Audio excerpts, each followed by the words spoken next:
రవిశంకర్ బిళ్ళ. జనసేన పార్టీ ఆవిర్భావ సభకు అంతా సిద్ధమైంది. ఈ సభకు జనసేన జనకేతన సభగా నామకరణం చేశారు. 10 ఏళ్ల పాటు ఎన్నో అవమానాలు ఇబ్బందులు పడ్డ తర్వాత జనసేన పార్టీ అధికారంలో భాగస్వామ్యం అయిన తర్వాత జరుగుతున్న ఈ సభ ఆ పార్టీకి చాలా ప్రత్యేకమని చెప్పుకోవాలి. 100% స్ట్రైక్ రేట్తో పవన్ కళ్యాణ్ యావత్ దేశం దృష్టిని ఆకర్షించారు. ప్రధాని మోదీ చేతే తుఫాన్ అని పిలిపించుకున్నారు. పవర్ స్టార్ నుంచి గేమ్ చేంజర్గా పవన్ కళ్యాణ్ ఎలా ఎదిగారు, భవిష్యత్తులో పవన్ కళ్యాణ్ మనం ఎలా చూడబోతూ ఉన్నాం, ఈ క్రమంలో పవన్ ఎదుర్కొనే సవాళ్ళు ఏంటి, అండ్ పవన్ కళ్యాణ్కి ఒకవేళ పవన్ అడిగితే, జనసేన పార్టీ నాయకులు ఎవరైనా అడిగితే ప్రొఫెసర్ గారు ఇచ్చే సలహాలు ఏంటి, ఈ అంశంపై మాట్లాడదాం. ప్రొఫెసర్ నాగేశ్వర్ గారు మనతో ఉన్నారు. నమస్తే నాగేశ్వర్ గారు. జనసేన పార్టీ 2014లో స్థాపించబడింది. అప్పుడు పోటీ చేయలేదు, బేషరతుగా మద్దతు ఇచ్చారు. ఆ తర్వాత ఎటువంటి పదవులు కూడా తీసుకోలేదు పవన్ కళ్యాణ్. 2019లో ఘోర పరాభవం సార్. గాజువాక భీమవరంలో అధినేత పవన్ కళ్యాణ్ పోటీ చేసిన చోటే ఆయన ఓడిపోవాల్సి వచ్చింది. కానీ ఒక 5 ఏళ్ళు తిరిగే లోపల, అంటే 2024లో అద్భుత అపూర్వ విజయం, 100% స్ట్రైక్ రేట్. 2019లో జనసేన ఘోర ఓటమికి కారణాలేంటి, 2024లో అంత అద్భుతమైన విజయాన్ని సాధించడానికి కారణాలేంటి, ఈ 5 ఏళ్లలో జనసేన పార్టీలో ఇంత తేడా ఎందుకు వచ్చింది, మీ విశ్లేషణ ఏంటి? మీరు అడిగింది చాలా ఫండమెంటల్ క్వశ్చన్. ఎవరికైనా వచ్చే అనుమానం 2019లో 2014 లెక్క కిందికి రాదు, ఎందుకంటే అప్పుడు పోటీయే చేయలేదు కనుక. 2019లో ఒక్క సీటే గెలుచుకున్నారు. పవన్ కళ్యాణ్ కూడా మీరు అన్నట్లు 2 సీట్లు ఓడిపోయారు.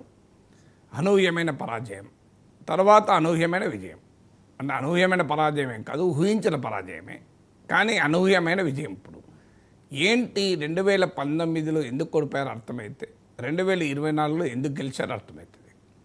2019లో ఓడిపోవటానికి మొదటి కారణం ఏంటంటే, ఇది అర్థం కావాలంటే పవన్ కళ్యాణ్ కాన్స్టిట్యున్సీ ఏంటి.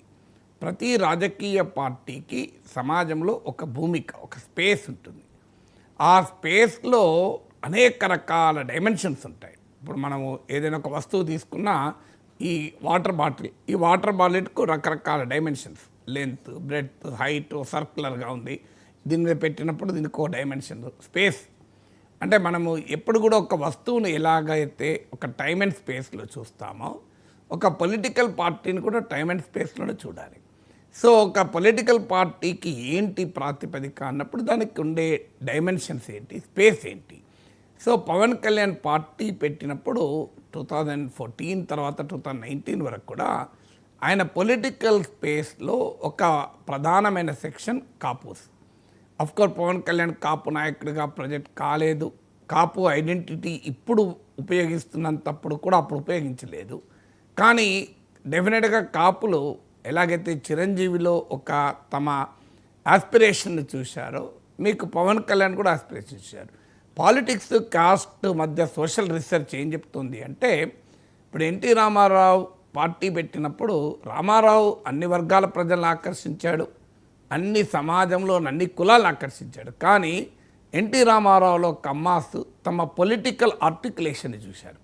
అందువల్ల దానికి ఉన్న హిస్టారికల్ బ్యాక్గ్రౌండ్, పాలిటిక్స్లో కమ్మాస్ మార్జినల్ రోల్ మాత్రమే ప్లే చేయడం, కాంగ్రెస్ పాలిటిక్స్లో సమాజంలో ఆర్థికంగా బలంగా ఉండి, సామాజికంగా బలంగా ఉండి కూడా రాజకీయ అధికారానికి దూరంగా ఉండడం వల్ల కమాస్లో ఉండే యొక్క పొలిటికల్ ఆర్జిన్ మేనిఫెస్ట్ అయింది ఎన్టీ రామారావు రూపంలో. సో అలాగే చిరంజీవి పార్టీ పెట్టినప్పుడు కూడా కాపుసుకున్న హిస్టారికల్ పొలిటికల్ ఆస్పిరేషన్ కాస్త చిరంజీవిలో కొంత మేనిఫెస్ట్ అయింది. రామారావు లాగా చిరంజీవి కూడా ఒక కులానికి నాయకుడు కాదు, అన్ని కులాల ప్రజల వారిని అభిమానించారు పాలిటిక్స్లోనూ సినిమాల్లోనూ. కానీ ఎప్పుడైతే చిరంజీవి పార్టీ పెట్టాడో, ఈవెన్ చిరంజీవి సినిమాల్లో సక్సెస్ అయినా మీరు గమనించండి, తెలుగు సినిమాలో ఇవి చెప్పుకుంటే మొహమాటానికి మన వాళ్ళు చెప్పరు, కానీ తెలుగు ఫిలిం ఇండస్ట్రీ తీస్తే మీరు పెద్ద ప్రొడ్యూసర్సు, డైరెక్టర్సు, మీకు హీరోలు అందరూ కమాసే ఉంటారు. ఎక్కువ అందరని అనగానే ఎక్కువ మంది ఉంటారు. మీకు బ్రాహ్మణ్స్ ఉంటారు, వాళ్ళు మ్యూజిక్ లేకుంటే కామెడీ రోల్లో, క్యారెక్టర్ ఆర్టిస్ట్ రోల్లో, పాటలు పాడే రోల్లో, సంగీతం రోల్లో ఉంటారు, మీరు గమనించండి. సో అందువల్ల మీకు social geography of film industry చూస్తే చాలా క్లియర్గా కనబడుతుంది. మీరు ఒక ఆదివాసీ హీరో కానీ ఒక దళిత్ సినిమా రంగంలో హీరోగా లేరేంటి? ఒక మోస్ట్ బ్యాక్వర్డ్ కమ్యూనిటీ, ఒక రజక కులం నుంచో ఒక నాయి బ్రాహ్మణ కులం నుంచి వచ్చిన వాళ్ళు ఎందుకు హీరోగా లేరు? మీరు ఎక్కడ కనబడరు చూడండి. అందువల్ల మనకు తెలియకుండానే సోషల్ స్టీరియోటైప్స్, సోషల్ ఫ్యాక్టర్స్ ప్రతి సెక్టార్ను ప్రభావితం చేస్తే, ఇంక్లూడింగ్ ఫిల్మ్ ఇండస్ట్రీ. చిరంజీవి ఎప్పుడైతే సినిమాలోకి వచ్చారో, చిరంజీవి విశేషమైన ఆ జనాదరణ కలిగిన సినిమా హీరోగా ఎమర్జ్ అయినప్పుడు సహజంగానే కాపు చిరంజీవిలో కూడా తమ ఫిల్మీ హీరోని చూసుకున్నారు. అఫ్కోర్స్ చిరంజీవి కాపులకే హీరో కాదు, చిరంజీవి తెలుగు వారందరికీ హీరో, కానీ కాపుస్ ఒక ఫిల్మీ హీరోని చూసుకున్నారు. సో ఇప్పటికీ మీరు గమనించండి, నందమూరి బాలకృష్ణ డలాస్ పోతే మీరు కార్లలో పెద్ద ర్యాలీ తీసే వాళ్ళ సామాజిక నేపథ్యం చూడండి, మెజారిటీ కమ్మాసే ఉంటారు. ఈవెన్ టుడే విచిత్రంగా ఉంటుంది. తెలుగుదేశం అభిమానులు ఉండొచ్చు కానీ కమ్మాసే ఎక్కువ మంది ఉంటారు. డలాస్లో కార్లన్నీ లెక్క తీసి మీరు వాళ్ళ ఓనర్లను లెక్కలు తీయని మీకు తెలిసిపోతుంది ఇది. సో ఇది అంటే అంత కాస్ట్, సినిమా, పాలిటిక్స్ అంత ఇంటర్వోవెన్ అయి ఉంటాయి. సో అందువల్ల చిరంజీవి ఎప్పుడైతే సినిమాల్లో ఒక రైజింగ్ స్టార్గా వచ్చారో, డెఫినెట్గా కాపుస్ తమ సోషల్ ఎస్టీమ్ను చిరంజీవిలో చూశారు. చిరంజీవి ప్రజారాజ్యం పెట్టినప్పుడు కాపుస్ సహజంగానే తమ పొలిటికల్ ఆస్పిరేషన్కు ఒక ఆర్టికులేషన్గా చిరంజీవి చూశారు. కానీ ఎప్పుడైతే ప్రజారాజ్యం విఫలమైందో, మళ్ళీ జనసేన పెట్టినా కూడా జనసేనను కూడా కాపు సెక్షన్స్ పూర్తి స్థాయిలో నమ్మలేకపోయారు, విశ్వసించలేకపోయారు 2019లో. దానికి కారణం ఏంటి అంటే, పవన్ కళ్యాణ్ విడిగా పోటీ చేయడం వల్ల అధికారానికి దగ్గరలో కూడా లేకపోవడం ఒక కారణమైతే, ముఖ్యమైన కారణం ప్రజారాజ్యం అనేటువంటి ఒక అనుభవం కాపు సామాజిక వర్గాన్ని వెంటాడింది. అందుకే ఇది పవన్ కళ్యాణ్ కూడా చెప్పాడు, ప్రజారాజ్యం వైఫల్యం మా మీద ఇట్లా వేలాడుతుందని కూడా చెప్పాడు. సో ఇది మొదటి కారణం 2019లో. అందుకే మీకు 2014లో కాపు ఓటు ఎన్డీఏకు పడితే 2019లో కాపు ఓటు వైసీపీకి పడ్డాయి. ఇలాంటి మీకు అనేక పోల్ స్టడీస్ కూడా తెలియజేస్తుంది. అది మొదటి కారణం. రెండవ కారణం ఏంటంటే, పవన్ కళ్యాణ్కు ఉన్న సపోర్ట్ బేస్లో ఒక కాపు లేరు. ఇంతకుముందు చెప్పినట్లు అన్ని కులాల్లోనూ ఉన్నటువంటి సినిమా అభిమానులు ఉన్నారు, ముఖ్యంగా యువత ఉన్నారు. ఈ యువత సినిమా అభిమానులు పవన్ కళ్యాణ్ పట్ల అభిమానం ఉన్నా వారికి ఒక ఎజెండా లేదు. వారి వాళ్ళు దేని కొరకు ఫైట్ చేయాలి, తమ నాయకుడు తమ అభిమాన హీరో ముఖ్యమంత్రి అవుతాడన్న రాజకీయ విశ్వాసం వాళ్ళకి కలగలేదు. పైగా వాళ్లకు పవన్ కళ్యాణ్ ఇచ్చిన ఎజెండా లేదు, ఒక రాజకీయ నరేటివ్లో పవన్ కళ్యాణ్ భాగం కాదు. ఇది రెండవ కారణం. మూడవ కారణం ఏంటంటే, పవన్ కళ్యాణ్ 2014లో ఎన్డీఏని ఎండార్స్ చేసినప్పుడు ఇచ్చిన హామీ ఏంటి ప్రజలకు?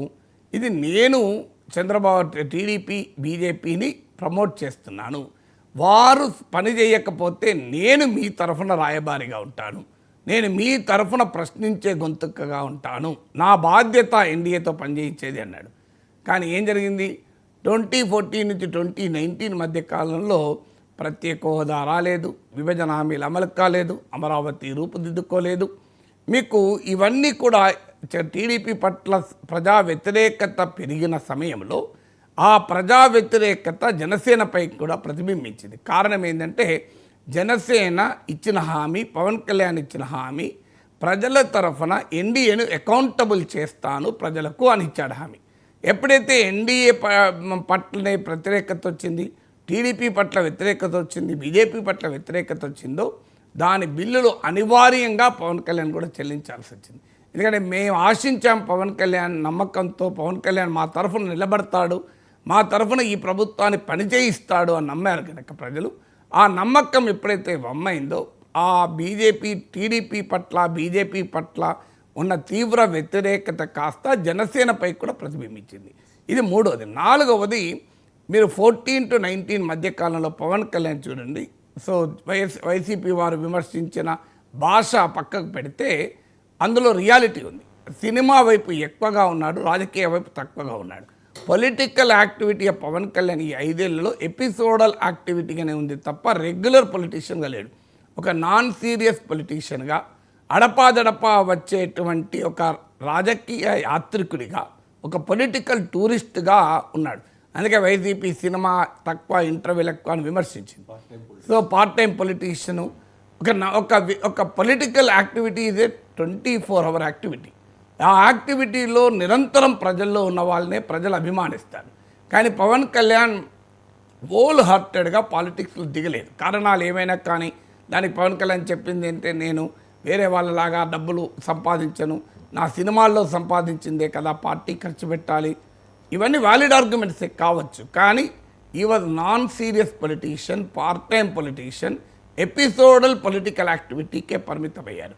దాంతోపాటు పోనీ పవన్ కళ్యాణ్ లేకపోతే జనసేన యాక్టివ్గా ఉందంటే, జనసేనకు విజిబుల్ లీడర్షిప్ లేదు, ఓ సరైన స్పోక్స్ పర్సన్స్ కూడా అప్పుడు లేరు. మీరు 2019 కన్నా ముందు కనీసం మీడియాలో వచ్చి జనసేన తరఫున సాధికారికంగా మేము జనసేన వైఖరిని ప్రతిబింబిస్తున్న అన్నవాళ్ళు కూడా లేరు. సో జనసేనకు స్ట్రక్చర్ లేదు, ఆర్గనైజేషన్ లేదు, పవన్ కళ్యాణ్ ఇచ్చిన ఎజెండా కూడా లేదు. ఇక ఐదవది ఏంటంటే పోలరైజేషన్. రాజకీయ పరిస్థితులు ఆంధ్రప్రదేశ్లో టీడీపీ వైసీపీల మధ్య నిట్ట నిలువున ఆంధ్రప్రదేశ్ సమాజం చీలిపోతే పవన్ కళ్యాణ్ ఎక్కడున్నాడు, ఎందుకు ఓటు వేయాలి? పవన్ కళ్యాణ్ ఓటు వేయడం వల్ల చంద్రబాబు నాయుడు గెలవడం, జగన్మోహన్ రెడ్డి గెలవడు, మరి ఎందుకు ఓటు వేయాలి? పవన్ కళ్యాణ్ ఓటు వేయడం వల్ల చంద్రబాబు నాయుడు ఓడరు, జగన్మోహన్ రెడ్డి ఓడరు. ప్రజల్లో ఉన్నటువంటి ప్రశ్న ఏంటి? చంద్రబాబు నాయుడు గెలిపించాలి లేదా ఓడించాలి, జగన్మోహన్ రెడ్డి గెలిపించాలి లేదా ఓడించాలి. సో ఈ సీక్వెన్స్లో ఎక్కడ పవన్ కళ్యాణ్ అప్పేరే కాడు. సో పవన్ కళ్యాణ్ అప్పుడు సిపిఐ, సిపిఎం, బహుజన్ సమాజ్ పార్టీతో పొత్తు పెట్టుకుని పోటీ చేశాడు. సో ఈ was seen more as a vote cutter and vote splitter. అంటే ప్రతిపక్ష ఓట్ను చీల్చి వైఎస్ఆర్ కాంగ్రెస్ పార్టీకి లాభం చేస్తాడని ఒక ఆరోపణ, లేదు తెలుగుదేశం పార్టీకి రావాల్సిన ఓటే చీల్చి జగన్మోహన్ రెడ్డి లాభం చేస్తారని ఇంకో వాదన. బట్ ఎవరికి లాభం చేస్తారా, ఎవరికి నష్టం చేస్తారా అనేది తప్ప పవన్ కళ్యాణ్కి ఎందుకు ఓటు వేయాలన్న దానికి నరేటివ్ లేదు. అందువల్ల ఈ పోలరైజేషన్లో కంప్లీట్గా జనసేన స్క్వీజ్ అయిపోయింది. సో ఈ కారణాలన్నీ కూడా 2019లో జనసేనను ఘోర పరాజయానికి కారణమైంది. 2024లో ఎందుకు గెలిచాడు అనే క్వశ్చన్ మీకు మళ్ళీ ముందుకు వస్తుంది. 2024లో గెలవటానికి సరిగ్గా ఈ తప్పులైతే ఏవైతే జరిగాయో, పోలరైజేషన్లో మార్జినలైజ్ అయిపోయి స్క్వీజ్ కాకుండా టీడీపీ, బీజేపీ, జనసేన కలిసిన ఎన్డీఏ కుటుంబంలో ఉన్నాడు.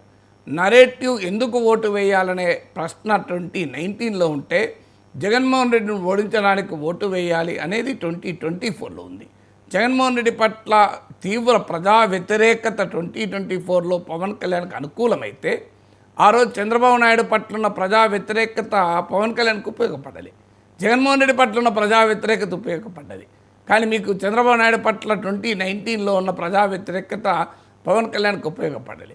తర్వాత 2019లో పవన్ కళ్యాణ్ పొలిటికల్ రోల్ను సమర్థించేటువంటి ఆయన అభిమానులకు కానీ, ఆయనకు మద్దతుగా నిలిచి తమ రాజకీయ ఆకాంక్షల వ్యక్తీకరణగా, అంటే పొలిటికల్ ఆస్పిరేషన్స్కి ఒక ఆర్టికులేషన్గా చూసిన కాపు సెక్షన్స్ కూడా ఎప్పుడైతే రూలింగ్ కంబైన్లో పవన్ కళ్యాణ్ ఉన్నాడో, పవన్ కళ్యాణ్ పట్ల వారి విశ్వాసము పెరిగింది, వారి మొబిలైజేషన్ పెరిగింది. అందుకే మీరు గమనించండి, 2019లో కాపు ఓటు వైసీపీకి పడితే 2024లో కంప్లీట్గా నీకు జనసేన టీడీపీ అలయన్స్కి పడింది. మీరు కాపు ఓటు మీరు మ్యాపింగ్ చేయండి, గణనీయంగా కమ్మ కాపుస్ల మధ్య ఉండే సోషల్ డిస్టెన్స్ను కూడా అధిగమించి ఒక అన్నేచురల్ సోషల్ కోalition విజయవంతమైంది. అందువల్ల 2019లో ఏ ఫ్యాక్టర్స్ అయితే నెగిటివ్గా ఉన్నాయో, 2019లో ఒక పార్ట్ టైం పొలిటీషియన్గా, ఒక ఎజెండా లేని, యాక్టివిటీ లేని, ఎపిసోడల్ లీడర్గా ఉన్న పవన్ కళ్యాణ్ కాస్త ఒక ఇంటెన్స్ పొలిటికల్ యాక్టివిటీతో 2024కు ముందు, ఎన్నికలకు ముందు వచ్చాడు.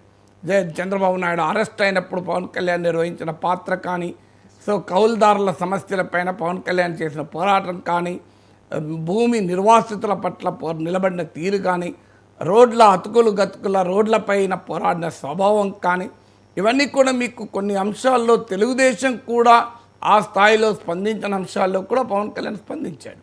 సో ఈ ఫ్యాక్టర్స్ అన్నీ కలిపి పవన్ కళ్యాణ్ ఒక non serious politician, part time politician అనే ముద్రను కూడా చెరిపేసింది. అందువల్ల 2019లో ఏ ఫ్యాక్టర్స్ అయితే పవన్ కళ్యాణ్కు ఘోర పరాజయాన్ని కారణమయ్యాయో, ఆ ఫ్యాక్టర్స్ రివర్స్ కావడం వల్ల 2024లో 100% స్ట్రైక్ రేట్తో అద్భుత విజయం సాధించడానికి కారణమైంది. తెలుగు